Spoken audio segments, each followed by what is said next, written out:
भोपाल से खबर आपको बता दें, जहां रामनिवास रावत ने विधायक पद से इस्तीफा दे दिया है। विधानसभा सचिवालय को अपना इस्तीफा सौंप दिया है।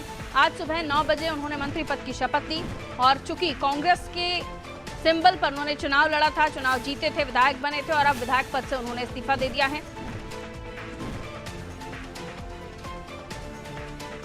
कांग्रेस के विधायक रहते हुए मंत्री पद की शपथ ली। इसको लेकर लगातार सवाल उठ रहे थे, इसलिए वो विधानसभा सचिवालय पहुंचे और अपना इस्तीफा दिया।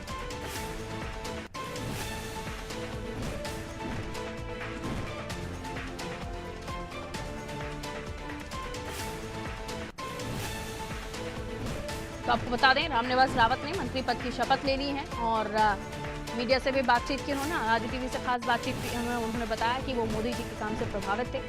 और इसी के साथ आपको बता दें, रामनिवास रावत ने विधायक पद से इस्तीफा दे दिया है, क्योंकि लगातार सवाल उठ रहे थे कि मंत्री पद की शपथ उन्होंने ले ली और लेकिन अभी तक वो विधायक कांग्रेस के कहला रहे थे।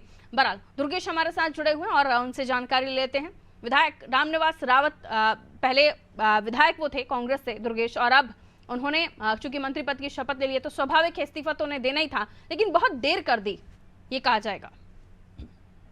बिल्कुल पारुल, देखिए जिस तरीके से कयास लगाया जा रहे थे कि रामनिवास रावत जल्दी मोहन कैबिनेट का हिस्सा बनेंगे, लेकिन वो उसमें देर हुई और अंततः आज सुबह मोहन कैबिनेट के दूसरे विस्तार हुआ और दूसरे विस्तार में रामनिवास रावत को इकलौते अकेले राजभवन ले जाकर के राज्यपाल के माध्यम से उनको पद और गोपनीयता की शपथ दिलाई गई और उनको कैबिनेट मंत्री बनाया गया। मोहन कैबिनेट में उनको जगह दी गई, लेकिन जिस तरीके से वो लगातार सुर्खियों में रहे, कांग्रेस पार्टी भी उनको निशाना में ले रही थी और कांग्रेस पार्टी ने यहां तक कि विधानसभा अध्यक्ष से उनकी जो सदस्यता थी उस सदस्यता को खत्म करने की मांग कर रही थी। कहीं ना कहीं जिस प्रकार से कांग्रेस हमलावर थी और चूंकि रामनिवास रावत भारतीय जनता पार्टी में 2 महीने पहले ही 68 दिनों पहले शामिल हुए थे, लेकिन अब तक इस्तीफा नहीं दिया था अपने पद से। लेकिन जब आज वो कैबिनेट मंत्री बने तो जो नियम तय ये है कि 6 महीने के अंदर अंदर वहां अब विजयपुर विधानसभा में फिर से चुनाव होंगे और रामनिवास रावत को चुनाव जीतना पड़ेगा अगर जगह बनाए रखनी है अपनी कैबिनेट में। यही वजह है कि आज उन्होंने अपना इस्तीफा जो है विधायक पद से इस्तीफा दिया है और विधानसभा सचिवालय को अपना